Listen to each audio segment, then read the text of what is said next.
RSSന്റെ ചടങ്ങിൽ പങ്കെടുത്ത കേരളത്തിലെ വൈസ് ചാൻസലർമാര് കേരളത്തിലെ പൊതുസമൂഹത്തിനോട് മാപ്പ് പറയണം എന്നൊക്കെ പറഞ്ഞിട്ട് ഈ അടുത്ത് കേരളത്തിലെ മുഖ്യമന്ത്രി ഒരു പോസ്റ്റ് കിട്ടിയിട്ടുണ്ടായിരുന്നു. അത് അദ്ദേഹത്തിന്റെ പാർട്ടിയുടെ അണികളും ഒരുപാട് പേരും ഭയങ്കരമായിട്ട് ഏറ്റുപിടിച്ചു.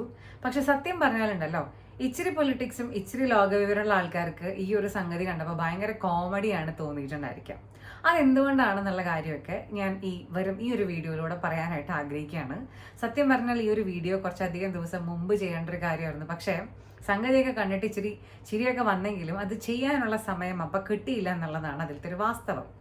ഇനി ഇവിടുത്തെ പോസ്റ്റിൽ ഉണ്ടായിരുന്ന ഒരു കണ്ടന്റ് എന്തായിരുന്നു വെച്ചാൽ, നമുക്കറിയാം RSSന്റെ ശതാബ്ദി ആഘോഷങ്ങളുടെയൊക്കെ ഭാഗമായിട്ട് അവരുടെ തലതൊട്ടപ്പനായിട്ടുള്ള അല്ലെങ്കിൽ അവരുടെ ഏറ്റവും മുതിർന്ന ലീഡറായിട്ടുള്ള I think Sarsanghchalak Shri Mohan Bhagwat ji, അദ്ദേഹം ഈ കുറച്ച് ദിവസങ്ങൾക്ക് മുമ്പ് കേരളത്തിലൊക്കെ വിസിറ്റ് ചെയ്തിട്ടുണ്ടായിരുന്നു. അപ്പോൾ RSS സംഘടിപ്പിച്ച ആ ഒരു ചടങ്ങിൽ കേരളത്തിലെ വിവിധ യൂണിവേഴ്സിറ്റികളിലത്തെ വൈസ് ചാൻസലർമാർ പങ്കെടുത്തു. ആ പങ്കെടുത്തത് RSS പോലെ ഭയങ്കരമായിട്ടുള്ള വർഗീയമായിട്ടുള്ള ഒരു സംഘടനയുടെ ചടങ്ങിലാണ് എന്നുള്ളത് കൊണ്ട് ആ പങ്കെടുത്ത വൈസ് ചാൻസലർമാർ കേരളത്തിന്റെ പൊതുസമൂഹത്തിനോട് മാപ്പ് പറയണം എന്നുള്ളതായിരുന്നു നമ്മുടെ മുഖ്യമന്ത്രിയുടെ പോസ്റ്റിൽ ഉണ്ടായിരുന്ന ആ ഒരു കോണ്ടന്റ്. ഇനി ഇതിൻ്റെ ഉള്ളിലത്തെ വിരോധാഭാസം, ഇതിൻ്റെ ഉള്ളിലത്തെ കോമഡി ആയിട്ടുള്ള ചില വശങ്ങൾ ആൻഡ് ഇതിൻ്റെ ഉള്ളിലത്തെ കുറച്ച് നിയമവശങ്ങളൊക്കെയാണ് ശരിക്കും നമ്മൾ ചിന്തിക്കേണ്ടത്. അപ്പം ഈ ഒരു കഥയിലോട്ട് പോകുന്നതിനെക്കാട്ടിലും മുമ്പ് രണ്ട് കാര്യങ്ങൾക്ക് നമുക്ക് ഉത്തരം പറയാനുണ്ട്. ഒന്നാമത്തെ കാര്യം എന്ന് പറയുന്നത്, RSS ഇന്ത്യയിൽ നിരോധിക്കപ്പെട്ടിട്ടുള്ള ഒരു സംഘടനയാണോ എന്നുള്ളൊരു ക്വസ്റ്റ്യൻ ആണ്. അപ്പം അതിൻ്റെ ഉത്തരം അല്ല, അതങ്ങനെ നിരോധിക്കപ്പെട്ടിട്ടുള്ള ഒരു സംഘടനയല്ല. ഇന്ത്യയിലത്തെ ലോ ഒക്കെ ആയിട്ട് ബന്ധപ്പെട്ട് അതുമൊക്കെ ആയിട്ടുള്ള രീതിയിൽ സഹകരിച്ച് പോകുന്ന ലോഫുൾ ആയിട്ടുള്ളൊരു പ്രസ്ഥാനമാണ് RSS എന്നുള്ളതാണ് ഇതിലത്തെ ഒരു യാഥാർത്ഥ്യം. നമ്മൾ എന്തൊക്കെ അവരെ ആവശ്യമില്ലാത്തത് പറഞ്ഞാലും ഇതൊരു യാഥാർത്ഥ്യമാണ്. ഇനി രണ്ടാമത്തെ കാര്യം എന്ന് പറയുന്നത്, വൈസ് ചാൻസലർമാർ എന്ന് പറയുന്ന പദവി വഹിക്കുന്ന ആൾക്കാർ നമ്മുടെ കേരളത്തിലെ മുഖ്യമന്ത്രിയോട് അതുപോലെ തന്നെ കേരളത്തിലെ ഗവൺമെന്റിനോട് ഉത്തരം പറയാൻ ബാധ്യസ്ഥരാണോ എന്നുള്ളൊരു സംഗതിയാണ്. അതായത് ഇദ്ദേഹം ഭയങ്കര കാര്യമായിട്ട് മാപ്പ് പറയണം പൊതുസമൂഹത്തിനോട് എന്നുള്ള രീതിയിലുള്ളൊരു പോസ്റ്റാണല്ലോ ഇട്ടിരിക്കണേ. അപ്പോൾ ഇതിൻ്റെ ഒരു ഉത്തരം എന്താണെന്ന് ചോദിച്ചാൽ, ഇവർ ആരെയും കൂസേണ്ട ആവശ്യമില്ല. അപ്പോൾ കേരളത്തിൽ നമ്മുടെ യൂണിവേഴ്സിറ്റികളുടെയൊക്കെ ഏറ്റവും തലതൊട്ടപ്പനായിട്ടിരിക്കുന്നത് ചാൻസലറാണ്. ആൻഡ് ചാൻസലർ എന്ന് പറയുന്നത് നമ്മുടെ നാട്ടിലെ ഗവർണർ പദവി വഹിക്കുന്ന രാജേന്ദ്ര ആർലേക്കറാണ്. അദ്ദേഹത്തിനോടാണ് VC-മാർക്ക് ആകെയുള്ള ഒരു റിപ്പോർട്ടിംഗ് ഉത്തരവാദിത്തമുള്ളത്. ഇനി ഇതിൻ്റെ ഉള്ളിലത്തെ ഒരു കാര്യം പറയുകയാണെങ്കിൽ, ഈ ആർലേക്കർ എന്ന് പറയുന്ന അദ്ദേഹം അഥവാ നമ്മുടെ ഗവർണറായിട്ടുള്ള ആള് തലതൊട്ട സംഖ്യയാണ് എന്നുള്ളതാണ് ഇവിടുത്തെ ഏറ്റവും വലിയൊരു യാഥാർത്ഥ്യം. ഇദ്ദേഹത്തിനോടാണ് ഇവർ ഉത്തരം പറയേണ്ടതായിട്ടുള്ള വൈസ് ചാൻസലർമാർ. ഇനി എൻ്റെ ഒരു അറിവ് ശരിയാണെന്നുണ്ടെങ്കിൽ സെൻട്രൽ യൂണിവേഴ്സിറ്റികൾക്ക് റിപ്പോർട്ടിംഗ് അതോറിറ്റി ആയിട്ടിരിക്കുന്നത് പ്രസിഡന്റ് ഓഫ് ഇന്ത്യയാണ്. അപ്പം അതുപോലെ റൂള് ഓരോന്നിനും ഓരോന്നാണ്. അതുകൊണ്ട് തന്നെ ഇവർക്ക് പ്രത്യേകിച്ച് കേരളത്തിലെ ഗവൺമെന്റിനെയോ ഇവിടുത്തെ മിനിസ്റ്റേഴ്സിനെയോ ഒന്നും കൂസേണ്ട ആവശ്യമില്ല എന്നുള്ളതാണ് ഇതിലത്തെ ഒരു യാഥാർത്ഥ്യം. അപ്പം ഇപ്പം തന്നെ ഈ ഒരു മാപ്പ് പറയൽ എന്ന് പറയുന്ന ചടങ്ങിൻ്റെ ഉള്ളിലത്തെ ചെറിയൊരു ഹിപ്പോക്രസി നമ്മൾ പൊളിച്ചിട്ടുണ്ട്. ഇനി ബാക്കി കാര്യങ്ങളിലോട്ട് നമുക്ക് കടക്കാം. ബാക്കി കാര്യങ്ങളിലോട്ട് കടക്കണേക്കാട്ടിലും മുമ്പ് VD സതീശൻ അദ്ദേഹം ഇട്ടിട്ടുള്ള പോസ്റ്റിന്റെ താഴെ തന്നെ നമ്മുടെ BJPയുടെ ലീഡറായിട്ടുള്ള K സുരേന്ദ്രന്റെ ഒരു കമന്റ് ഉണ്ടായിരുന്നു. അത് കണ്ടതാണ് അതിലും വലിയൊരു കോമഡി ആയിട്ട് എനിക്ക് തോന്നിയത്. അതായത് ഒരറ്റത്തുനിന്ന് മാപ്പ് പറഞ്ഞ് തുടങ്ങുകയാണെന്നുണ്ടെങ്കിൽ നമുക്ക് തന്നെ ആദ്യം പറഞ്ഞോടെ എന്നുള്ള രീതിയിൽ അദ്ദേഹം നമ്മുടെ മുഖ്യമന്ത്രിയോട് ഒരു ചോദ്യം ചോദിക്കുകയാണ് ചെയ്തത്. അപ്പോൾ ആ ചോദ്യത്തിൻ്റെ ഉള്ളിൽ ഒരുപാട് വീഡിയോസും അതുപോലെ തന്നെ ഫോട്ടോസൊക്കെ ഉള്ള ഒരുപാട് എവിഡൻസ് ഉണ്ട്. കാരണം VD സതീശൻ അദ്ദേഹം ഒരുപാട് RSSന്റെ ചടങ്ങുകളിൽ പങ്കെടുക്കുകയും വിളക്ക് കൊളുത്തുകയും അതായത് അവർ പറയുന്ന ഭാരതാംബയുടെ മുമ്പിൽ നിൽക്കുകയും ചെയ്തിട്ടുള്ള ഒരുപാട് സംഭവങ്ങൾ ഉണ്ടായിട്ടുണ്ട്. അപ്പം അന്നൊന്നും ഈ പറയുന്ന RSS ഈ തീവ്രമായിട്ടുള്ളൊരു സംഘടനയാണെന്നുള്ളത് ഇദ്ദേഹത്തിന് തോന്നിയിട്ടില്ലേ എന്നുള്ളൊരു ചോദ്യമാണ് ഇദ്ദേഹത്തിൻ്റെ പൊളിറ്റിക്സിനോട് എതിരെ നിൽക്കുന്ന ആൾക്കാരൊക്കെ ഇപ്പം ഇദ്ദേഹത്തിനോട് ചോദിച്ചുകൊണ്ടിരിക്കുന്നത്. അപ്പം നമ്മൾ ഈ പൊളിറ്റിക്സ്, ഈ ഓൾഡ് ഫാഷൻ പൊളിറ്റിക്സ് ഈ സോഷ്യൽ മീഡിയ യുഗത്തിലും അതുപോലെ തന്നെ ഈ പുതിയ കാലഘട്ടത്തിലും വർക്കാവില്ല എന്നുള്ളത് മനസ്സിലാക്കിയിട്ട് പൊളിറ്റിക്സിൻ്റെ നേതാക്കൾ കുറച്ച് അപ്ഡേറ്റ് ചെയ്യേണ്ട ഒരു ആവശ്യമുണ്ടെന്നുള്ളതാണ് ഇവിടുത്തെ ഒന്നാമത്തെ ഒരു കാര്യം. ഇനി നമുക്ക് അടുത്ത ഒരു സംഗതിയിലോട്ട് പോവാം. അതായത് ഈ RSS എന്ന് പറയുന്ന ഒരു സംഘടന ഭയങ്കര മോശമായിട്ടുള്ളൊരു സംഘടനയാണെന്നുള്ള രീതിയിലായിരുന്നല്ലോ പോസ്റ്റ്.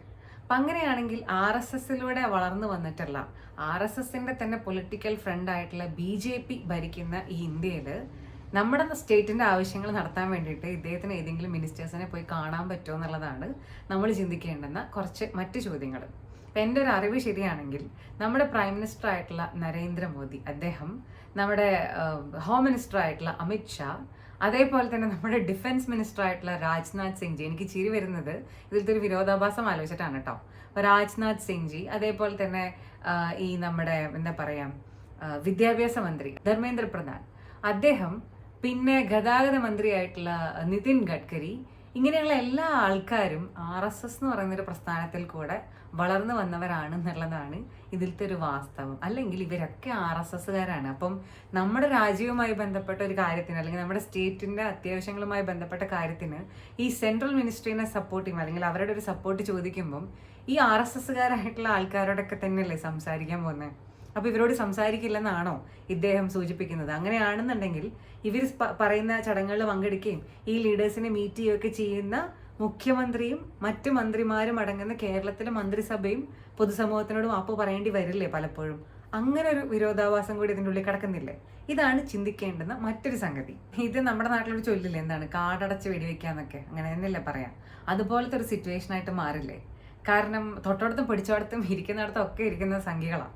അപ്പം നമ്മുടെ ആവശ്യങ്ങൾക്ക് വേണ്ടിയിട്ട് നമ്മൾ മീറ്റ് ചെയ്യാൻ പോകുന്നതൊക്കെ ഈ സംഖ്യകളായിട്ടുള്ള വ്യക്തികളെയാണ്. അപ്പം അങ്ങനെ ഇരിക്കുന്ന സമയത്ത് നമുക്ക് ഇങ്ങനെ പോയാൽ കേരളം വേറൊരു രാജ്യമായിട്ട് പ്രഖ്യാപിക്കേണ്ടി വരില്ലേ? ഇനിയിപ്പോൾ കേരളം വേറൊരു രാജ്യമായിട്ട് പ്രഖ്യാപിച്ചാലും അതിൻ്റെ ഉള്ളിലും വേറൊരു വസ്തുതയില്ല. അതായത് ഞാൻ കേട്ടിട്ടുള്ളത് ഈ ശാഖ എന്ന് പറയുന്നത്, അല്ലെങ്കിൽ RSSന്റെ ഏറ്റവും കൂടുതൽ ശാഖയൊക്കെ ഉള്ളത് കേരളത്തിലാണെന്നുള്ളൊരു കാര്യം ഞാൻ കേട്ടിട്ടുണ്ട്. അപ്പം അങ്ങനെയാണെങ്കിൽ നമ്മൾ വീണ്ടും പെട്ടുപോയില്ലേ വേറൊരു രാജ്യമായിട്ട് കേരളത്തിനെ പ്രഖ്യാപിച്ചാലും? അപ്പം അതൊക്കെ കുറേ ഇരട്ടത്താപ്പുകളും കുറേ കോമഡികളായിട്ട് അവിടെ നിൽക്കുമ്പം അടുത്തതായിട്ട് പറയാനുള്ളത് നിയമപരമായിട്ടുള്ളൊരു വശമാണ്. ഇന്ത്യയിൽ വർക്ക് ചെയ്യുന്ന ലോഫുൾ ആയിട്ടുള്ള ഒരു ഓർഗനൈസേഷനും സംഘടിപ്പിക്കുന്ന ഒരു ചടങ്ങിൽ നിന്നും പങ്കെടുക്കുന്നതിൽ നിന്ന് വൈസ് ചാൻസലർമാരെ വിലക്കുന്ന ഒരു നിയമം സത്യം പറഞ്ഞാൽ നമ്മുടെ നാട്ടിലില്ല. അപ്പം അതുകൊണ്ട് തന്നെ അവരോട് നമുക്ക് ആർക്കും മാപ്പിരക്കാനായിട്ട് പറ്റില്ല. ഇനി ഇതിൻ്റെ അപ്പുറത്തെ ഒരു സൈഡ് നമ്മൾ നോക്കുകയാണെന്നുണ്ടെങ്കിൽ, ഇപ്പം VD സതീശൻ എന്ന് പറയുന്ന നമ്മുടെ മുഖ്യമന്ത്രി ഭാഗമായിട്ടുള്ളത് കോൺഗ്രസ് എന്ന് പറയുന്ന പൊളിറ്റിക്കൽ പാർട്ടിയുടെ ഫ്രണ്ടിലാണ്, അല്ലെങ്കിൽ അതിൻ്റെ ഒരു ഭാഗമാണ് അദ്ദേഹം. അപ്പം കോൺഗ്രസിൻ്റെ സഖ്യകക്ഷികൾക്കും കോൺഗ്രസിനും ഇമ്പോർട്ടൻ്റ് ആയിട്ടുള്ള, അല്ലെങ്കിൽ അവരുടെ വോട്ട് ബാങ്കുമായി ബന്ധപ്പെട്ട ഒരു സംഘടന നാളെ നടത്തുന്ന ഒരു ചടങ്ങിൽ ഇതുപോലെ തന്നെ വിദ്യാഭ്യാസ വകുപ്പിൽപ്പെട്ടിട്ടുള്ള ഏതെങ്കിലും ഒരു വ്യക്തി പങ്കെടുത്താൽ അത് മറ്റ് പൊളിറ്റിക്കൽ പാർട്ടികളുടെ ഭാഗത്ത് നിൽക്കുന്നവർ ഭയങ്കരമായിട്ട് വിമർശിച്ചാൽ അവരോട് മാപ്പ് പറയാൻ ഇദ്ദേഹം ചോദിക്കുമോ എന്നുള്ളതാണ് അവരെല്ലാം ചോദിക്കുന്ന മറ്റൊരു ചോദ്യം. ഇത് കമൻറ്റുകളിലൊക്കെ ഇഷ്ടംപോലെ കണ്ട ഒരു വസ്തുതയാണ്. അപ്പം ആ ചോദിക്കുന്നതിലും കാര്യമുണ്ട്. അപ്പം എന്ത് ചെയ്യും എന്നുള്ളതിനുള്ളൊരു ആൻസറും കൂടെ ഇവിടെ ലഭിക്കേണ്ടതായിട്ടുണ്ട്. അപ്പം അങ്ങനെ ഒരു സംഗതിയും കൂടെ നിൽക്കുമ്പോൾ ഇനി നമുക്ക് അടുത്ത വശത്തിലോട്ട് പോവാം. ഇനിയാണ് RSS വിരോധികളായിട്ടുള്ള കേരളത്തിലെ ആളുകൾ ഏറ്റവും കൂടുതൽ ശ്രദ്ധാപൂർവം കേൾക്കേണ്ടുന്ന ചില സംഗതികളുള്ളത്. നമുക്കറിയാം, നമ്മുടെ നാട്ടിലെ മീഡിയ പ്രവർത്തകരൊക്കെ ഈ കിടന്നുറങ്ങുമ്പോൾ ഗുണനപ്പട്ടിക ചോദിച്ചാലും പറയും എന്നുള്ള രീതിയിൽ രാവിലെ തൊട്ട് രാത്രി വരെ RSS ഭയങ്കര പ്രശ്നമാണ്, RSS അങ്ങനെയാണ് ഇങ്ങനെയാണെന്നൊക്കെ പറഞ്ഞിട്ട് എപ്പോഴും അവർക്കെതിരെ ഇങ്ങനെ അജണ്ടാപരമായിട്ട് പ്രവർത്തിച്ചുകൊണ്ടിരിക്കുന്ന കുറേ മീഡിയ നമ്മുടെ നാട്ടിലുണ്ട്. അതേപോലെ തന്നെ പല പാർട്ടികളുടെയും അണികൾ പല റിലീജിയസ് ഓർഗനൈസേഷൻസിനും 24 മണിക്കൂറും RSSന്റെ പിന്നാലെ ഇങ്ങനെ പോയിക്കൊണ്ടിരിക്കുന്ന ഒരു സിറ്റുവേഷൻ നമുക്ക് കാണാൻ പറ്റും. ഇവരായിട്ട് പെരുപ്പിച്ചെടുത്തിട്ടുള്ള ഈ ഒരു സംഗതിയുടെ അപ്പുറത്ത് നിങ്ങളുടെ സ്വന്തം ഫോൺ എടുത്ത് നിങ്ങൾ ഗൂഗിളിനോടോ ChatGPTനോടോ ആരോടെങ്കിലും ചോദിക്കുക, എന്ത് കഴിഞ്ഞ 50 വർഷത്തിൻ്റെ ഇടയിൽ RSS എന്ന് പറയുന്ന ഒരു ഓർഗനൈസേഷൻ ഇന്ത്യയിൽ നടത്തിയിട്ടുള്ള വർഗീയ കലാപങ്ങൾ എത്ര എന്ന് ചോദിക്കുക.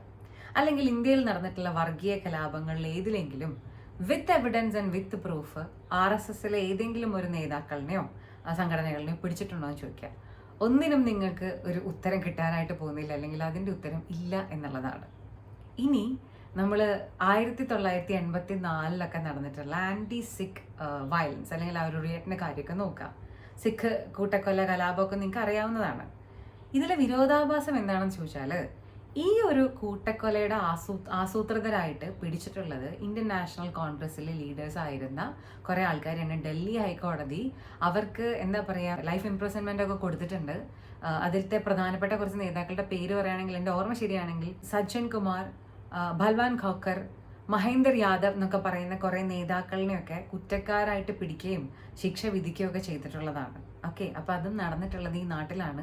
എൻ്റെ ഇവരൊക്കെ ഏത് സംഘടനയുടെ ഭാഗമായിരുന്നു? കോൺഗ്രസിൻ്റെ ഭാഗമായിരുന്നു.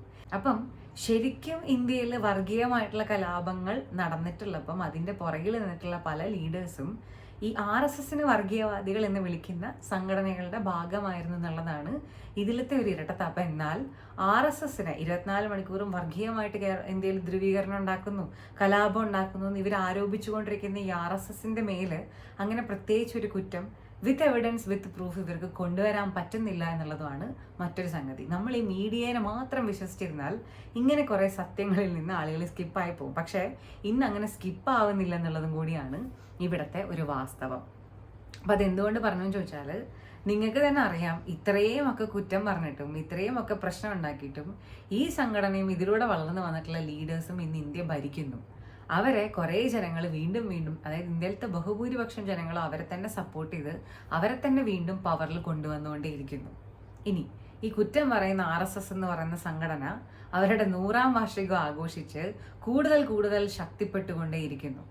ഇനി ഇതിൽ തന്നെ മറ്റു കാര്യങ്ങൾ പറയുകയാണെങ്കിൽ ഈ RSSന്റെ ഈ ഒരു കേഡർ സിസ്റ്റം, അവരുടെ ഒരു എന്താ പറയുക ഗ്രാസ് റൂട്ട് ലെവലിലുള്ള ഒരു ഓർഗനൈസേഷണൽ സ്ട്രക്ചർ, പിന്നെ ഇപ്പോൾ എഡ്യൂക്കേഷൻ ആണെങ്കിലും റൂറൽ ഡെവലപ്മെന്റ് ആണെങ്കിലും ഇപ്പോൾ റിലീജിയസ് ആയിട്ടുള്ള ഇൻസ്റ്റിറ്റ്യൂഷൻ ആണെങ്കിലും അങ്ങനെ സ്റ്റുഡൻറ് വിങ്ങിലപ്പെട്ടിട്ടുള്ള സംഗതി ആണെങ്കിലും ഇതിലെല്ലാത്തിലും എന്താ പറയുക പരന്ന് കിടക്കുന്ന ഇവരുടെ കുറേ സംഘടനകൾ, say for example ABVP, VHP, BMS, അതുപോലെ തന്നെ സേവാഭാരതി, ഇതൊക്കെ ആയിട്ട് അവരിങ്ങനെ ഒരു പടുവൃക്ഷം പോലെ ഇങ്ങനെ പടർന്ന് പന്തലിച്ചുകൊണ്ടിരിക്കുകയാണ് ഒരു സൈഡിൽ.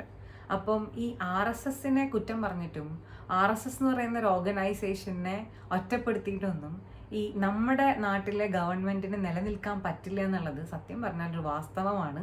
അത് ഈ നേതാക്കൾ ഇടുന്ന ഈ പോസ്റ്റുകളൊക്കെ കണ്ട് പുളകം കൊള്ളുന്ന അണികൾ അറിഞ്ഞിരിക്കേണ്ട ഒരു സംഗതിയാണ്. ഇനി അണികൾക്ക് ഹാർട്ട് ബ്രേക്കിംഗ് ആയിട്ട് തോന്നുന്ന മറ്റൊരു കാര്യം കൂടെ ഞാനിപ്പോൾ പറയാം. RSSന്റെ സംഘടന സംഘടിപ്പിച്ച ആ ഒരു ചടങ്ങിൽ പങ്കെടുത്തതിനോടാണ് വി സിമാർ മാപ്പ് പറയണമെന്ന് പറഞ്ഞിട്ട് പോസ്റ്റ് ഇട്ടേ അല്ലേ.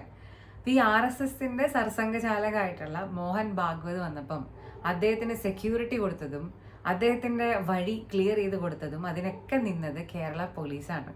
ഈ കേരള പോലീസ് ആരുടെ അണ്ടറിലുള്ളതാണ്? കേരളത്തിന്റെ ഗവൺമെന്റിന്റെയാണ്.